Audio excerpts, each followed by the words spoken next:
Okay, so, I just have a statement.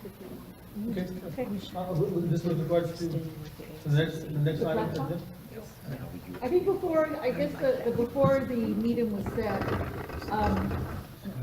we did not have the information, Roy did not know yet that we're going through the process with Rex and Parks. So when he set out the agenda, it was before, and as all you know, Rex and Parks, the board, the Commission of Rex and Park has approved the acceptance of the transfer of the property to the city.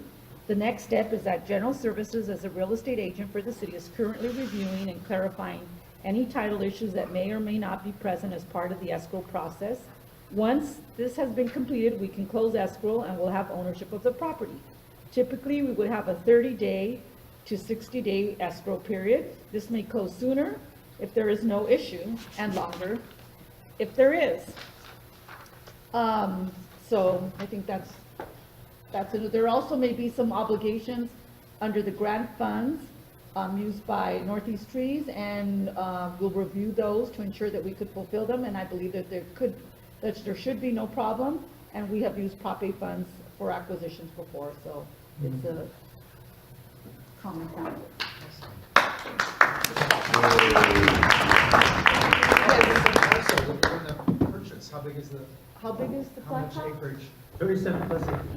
Excellent. Does that actually, like, there's 37 acres out there, but is that actually?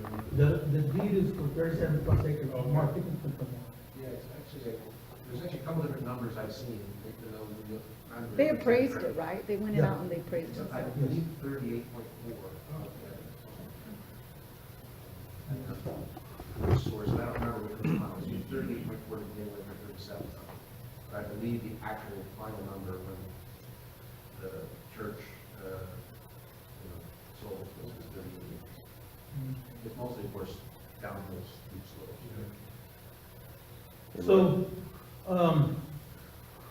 So this has been a while coming. So the thing is this, my goal from the very start was to give permanence to the complexion of Montecito Heights. I always thought to try to make sure that place remained as open space. We fought the development from the church. We were able to finally convince them that, look, this is not a worthwhile venue for you. If you try to develop it, we're going to make it very expensive for you. And in the end, the developer and I became pretty good friends.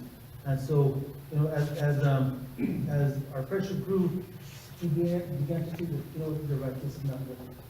So, when he and I met one time, and he said, boys, I decided to go with your direction to leave this as open space. So that's when we got the approval to go ahead and start seeking some aid funding. So I turned to our former supervisor, Gloria Molina, to fund this, to be put into Rec and Park standards. So it was a long process, but it was a worthwhile venture to me, because I grew up running up there as a kid. That's where my brother and I used to hunt alligator lizards and tarantulas and chase road runners. So,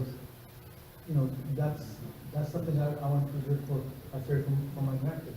And so, as stakeholders, all of you should also look to preserving spaces like this, because again, there's not enough spaces to go around in.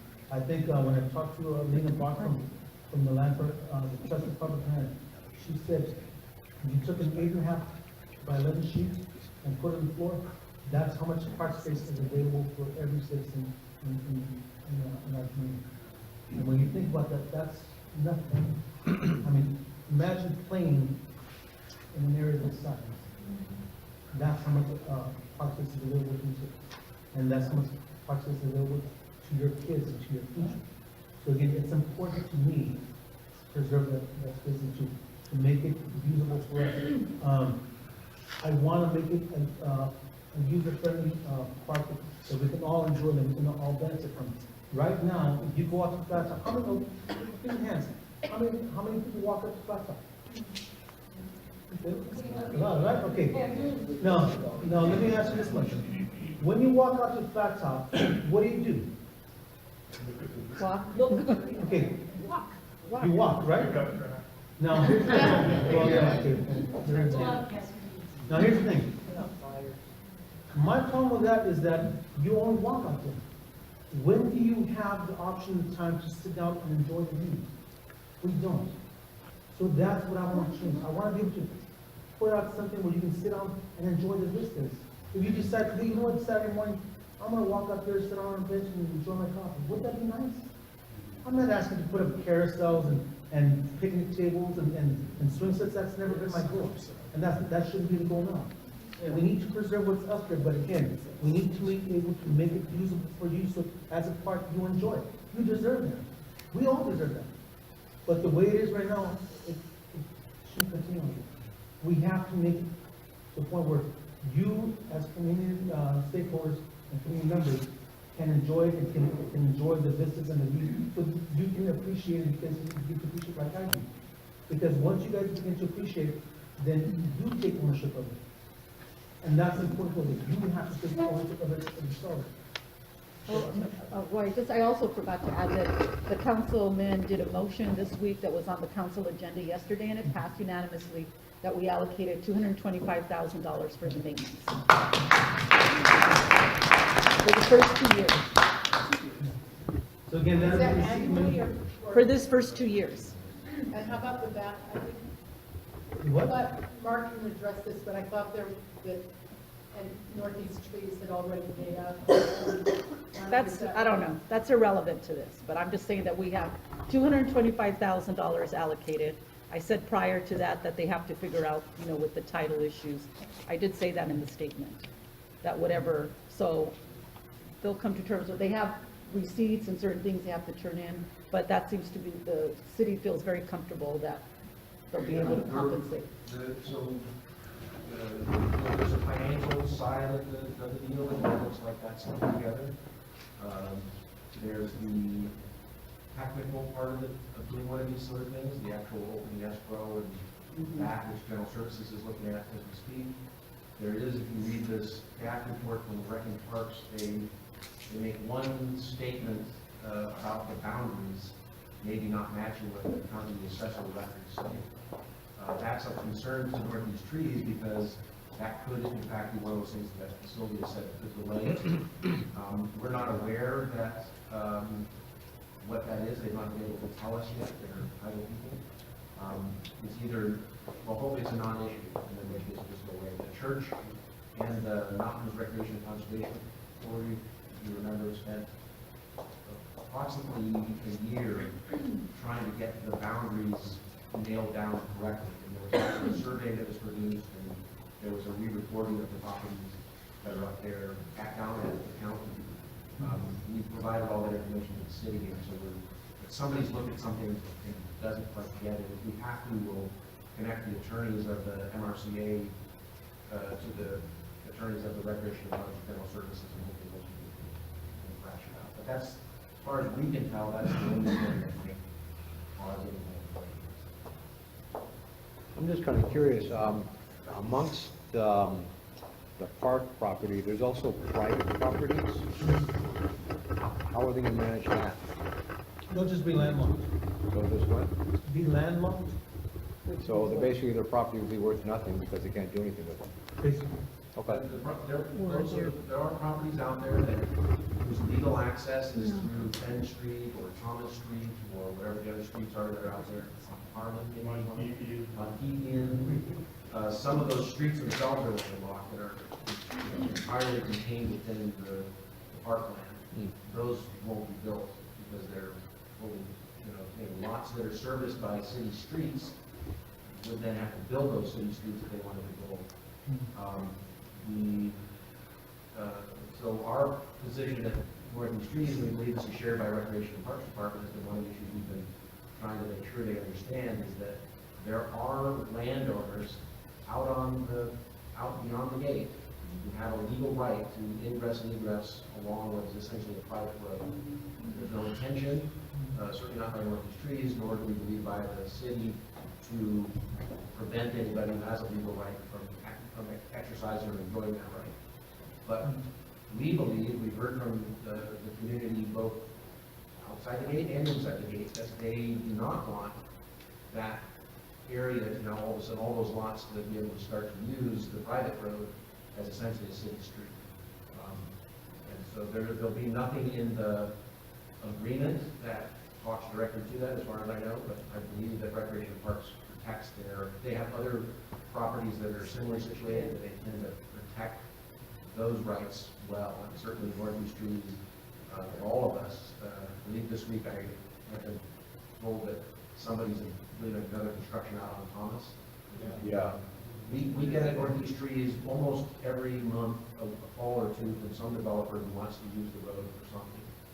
We've tried to prevent that at every turn, and there's only one guy that drove a bulldozer out the road and across our property. Oh, man, what a horrible dude. Man, we got to do something about people like that. Say no names, though. I don't know, they should ask permission that time, but we rejected it in order to protect the rights. They did ask. Well, they're also, on Thomas Street, they're moving the dirt up to past Glass Island, so they're taking the dirt from Two Tree and moving it on top of over the hill. I don't think that the developer owns that land. Yeah, and I don't think that's legal. I'm That's, almost sure. that's it's not. the, that's the French-Canadian guy. Happening now. Yeah, I Yeah. guess it is. So I've asked, so I can't remember who sent it to me, but someone sent me an email, I sent my request, I would like to know what the address is, because from the address we can decide, I can look up whether or not they've got permits, whether or not they have planning permission. That might have been The me. thing like that, the guy that built the, It's on Two Tree, and there's only 3 houses existing on Two Tree, so it's anything on the north side of Two Tree. Is exactly where everything that they're developing is all along Two Tree between Thomas and Creeless. it'd be very unusual. Yeah, you know, I'm almost guaranteed it's not legal because they would need to have stakes and they would need to counter permits to build with dirt like that. So- That's not their land that they're moving it to, they're just. yeah, see, that's not allowed, that's Yeah, the but what you need to do, the best, easiest way to deal with the city is we need to get the exact lot number and address, because then you can put in an inspection request by the building and safety department, and they will then send an inspector and cite them. That's the way it eventually happened for the guy that was building a little eco home. Robert Reinhardt. Yeah, thank you. And that, he got cited 3 or 4 times, and finally the city was able to stop him, and, the city attorney got involved. It's likely that that's yet happening again. So you have to build the streets. You have to have, If it's you one can of get the an sections, you have to have let me know. I have the when it's posted. APN number. What's that? I have the APN number. You do? Yeah, if you can, send that to me, then also, they're supposed to post something on site, a permit, so send those to me, then I'll forward those to the code enforcement officer so we can make an official report. Because again, they're not allowed to do grading and dump it on somebody else's property, and especially right now during the rains, if they're dumping it uphill, it'll just wash down anyway, so, let me know if we can forward it to the code enforcement. Roy? Yes, sir. I think I contacted you, and you're from Northeast Trees? Yes. So, yeah, I'm the one that sent you an email way back when. The What's your name? French-Canadian guy, the French-Canadian guy who who bought 2 lots near Flat Top. Right here. He's Oh, here. is that you? Yes. Yeah, so it's your guys who are dumping all the stuff there with concrete. So I talked to you, talked to, Concrete? well, no, it had dirt with concrete mixed in with it. I can show you. I own that land. I can show you. I have a property in Mount Washington. Yes. I have clean dirt. It's not clean, it's got Just rocks dirt on and the concrete in it. landslide That I brought down, and I can do, I can put. Okay, well, that's what this is about. So I talked to you on the phone, but I also contacted Roy. So we talked on the phone that time. Yeah, I know. And I contacted Roy, and I also contacted Northeast Trees. Clean dirt in my pickup truck. I'm just the guy that had the landslide in my house in Mount Washington. I have a place, I have an acre of land, and it's. Well, it seems like the issue here is that you can't do it. So I'm so thrilled that it's being taken over by Parks and Recreation. That's great Let's see, news. record parts. Yeah, right. It's okay. But I just wanted to discuss what would affect the gate, the usage of the gate, the placement of it, and the maintenance of. I don't know that, I did send that, there's somebody else that had that concern, and I did send it over to Rex and Parks. Okay. Is So there? they are aware of it. Is there? I could say something somewhere about where that. we can make a public statement about that, or? Well, you make a public statement when you have a public meeting, but you can send me an email and I can forward it to Rex and Parks. But they're not planning on having through traffic go past the gate? I don't know, I really, honestly, I don't know. At this point, from what I've heard about, when I talked to Nina Meacham, that's not the plan. The plan is to keep it, because again, we've got residents in fact, and we need to protect them also. So, I think when I spoke to them last time, they'll probably take over ownership of the gate and maintenance of the gate, but the community factor is still gonna, maintain their ability to egress and come in and out of it. But they do have to take, ownership of that gate.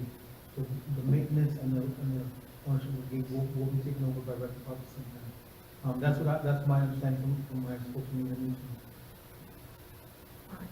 Yeah, and I wouldn't be surprised if it could go, most likely. As of now, the people behind the gate, they're the one who built and are maintaining it right now. Yeah, Actually, they're I doing think it today. that's on it as well. So I wouldn't be surprised if they put their own gate. Yeah. Rexon Park usually does. Laura? Roy, I have a question. Go ahead. For the neighbors that are on the Roberta Street side, we were wondering, or maybe Mark, you might have access to, is there a official map of the exact area, and does it come all the way down to where Roberta Street ends? Because we were wondering what the city will do for restricted access or no access. Are they gonna actually finish that little piece of Roberta so that, I mean, we were just kind of wondering like what would happen with that? Because people use it now. They cut through there now, but we don't know where the true property line ends and It's halfway, I begins. believe, if I remember, my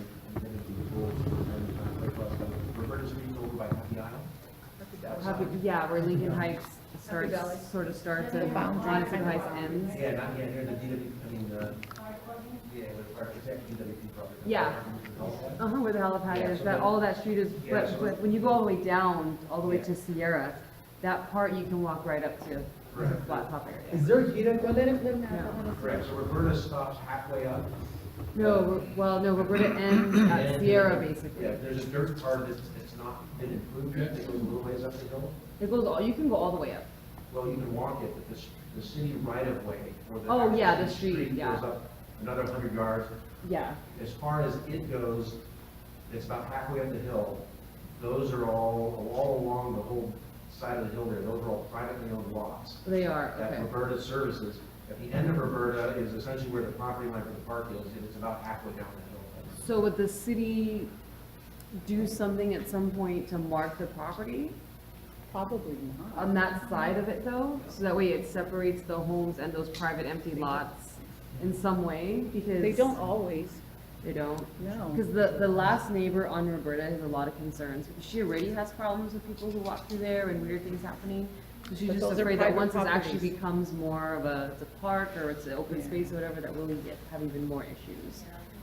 I just know there's, like, in other areas, there's, like, I just worked on in Kite Hill, there was parts that were private property and part of the city, and there was no. There's no. And again, we just do start there, there's no bad ideas, but, lots of ideas, parking, Lots of trail opportunity. access, safety, fencing, gates, et cetera.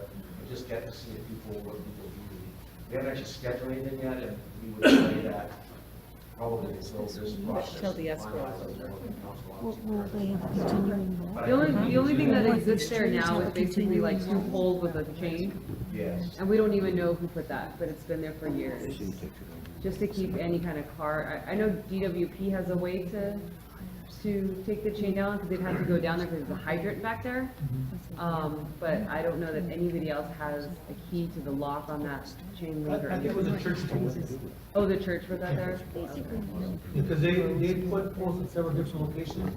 And then there's Bernice Avenue, where dead ends. I was there with Adam Gates, and when they put that gate there, and I was there when they put the chain across the street on the first. So the church had actually done a lot to preserve their boundaries. Some of them, obviously, they left pretty porous to be able to let you get them up. I have a question. I have a question. Once Parks and Recs get this, is there a time for public comment at that point?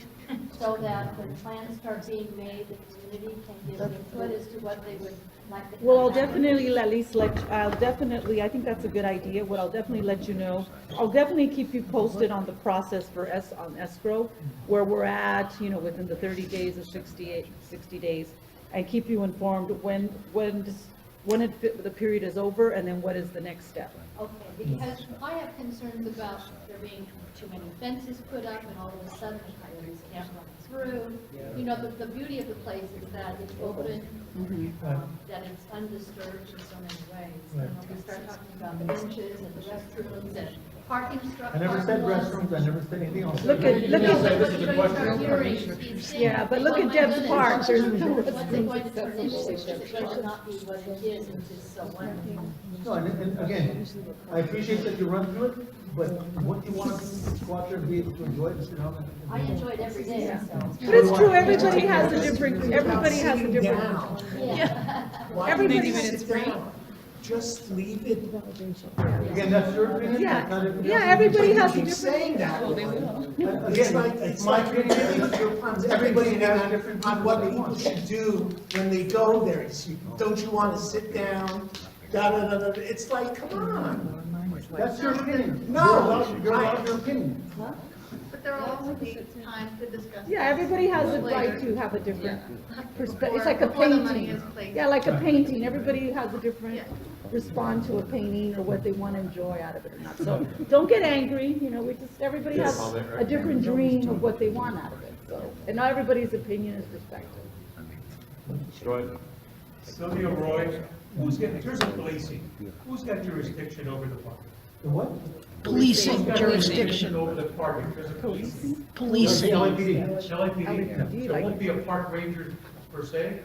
Well, there's no park ranger now for anything. The poor park ranger has about 6 or 7 parks, so the same, poor Albert's probably gonna be added on to that park ranger for that area, because they're geographically divided, But so. currently, in a city park, if there's a crime, the Right, LAPD the LAPD, responds. yeah, That's just Roy.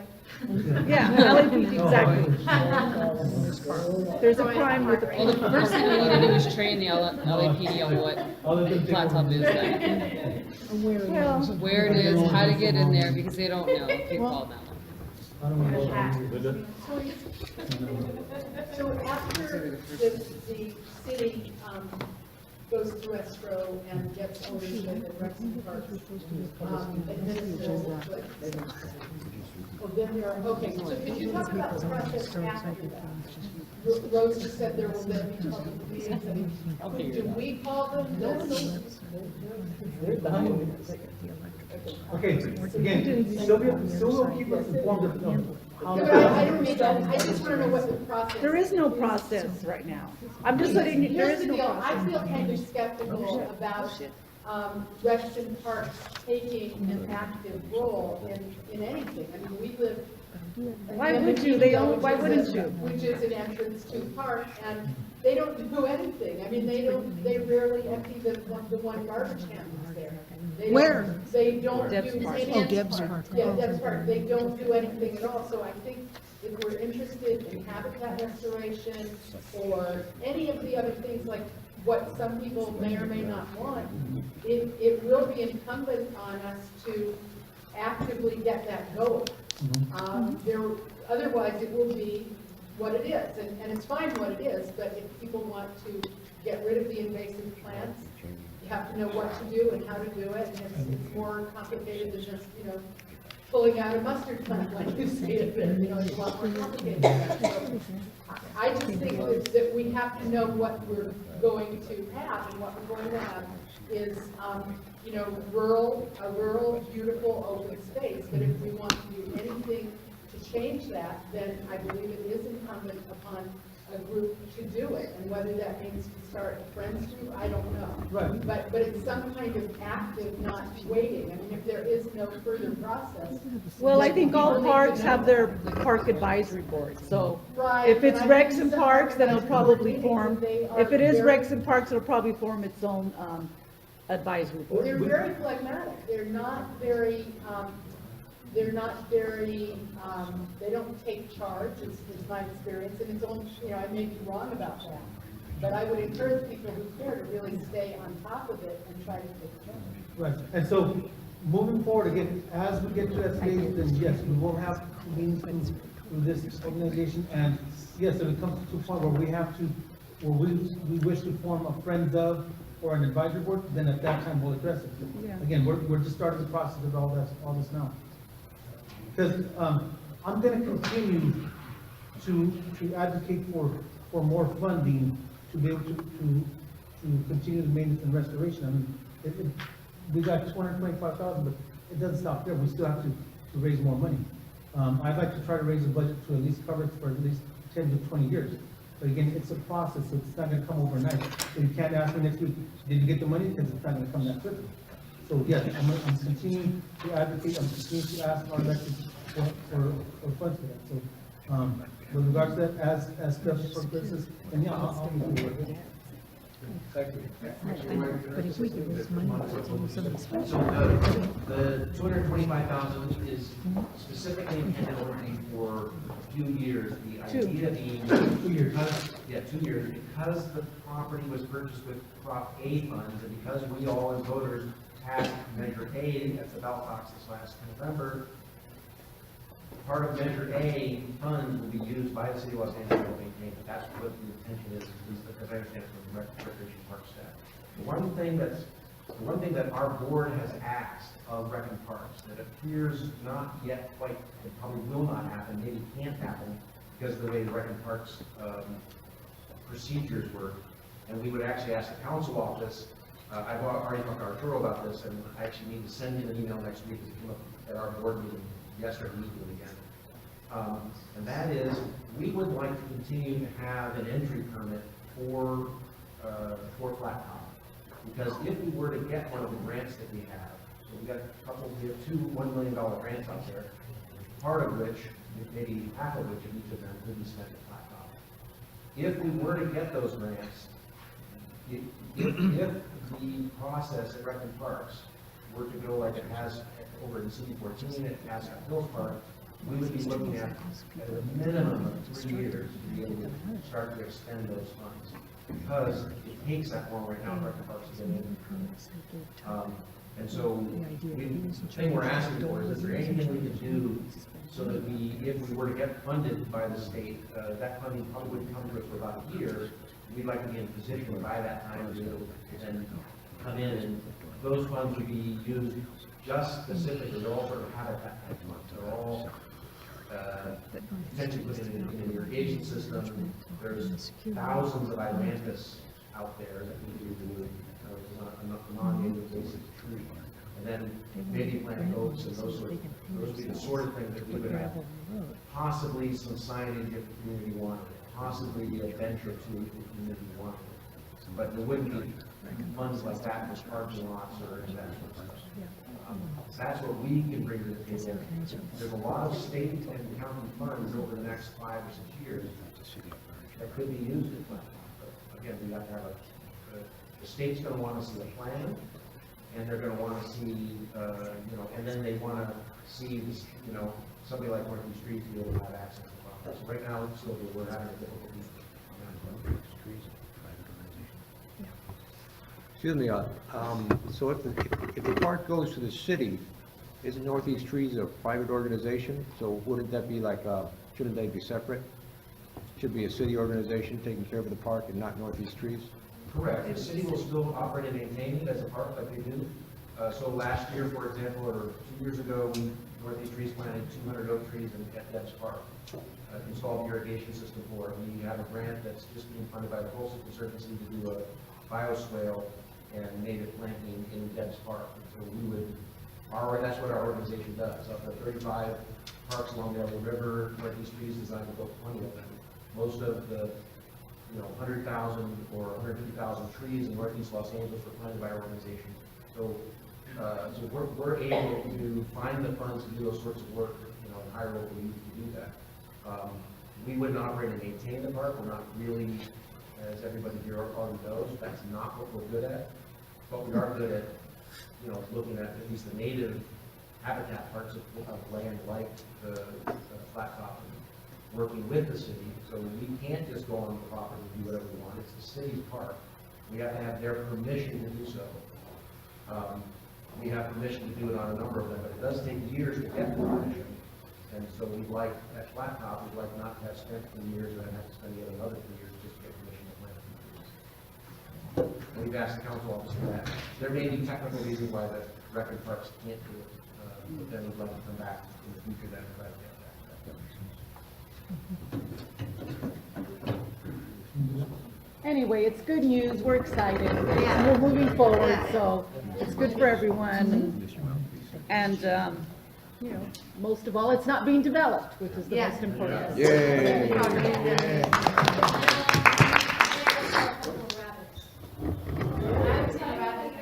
been laptop for a long time, and I used to be That's good, that's a good sign.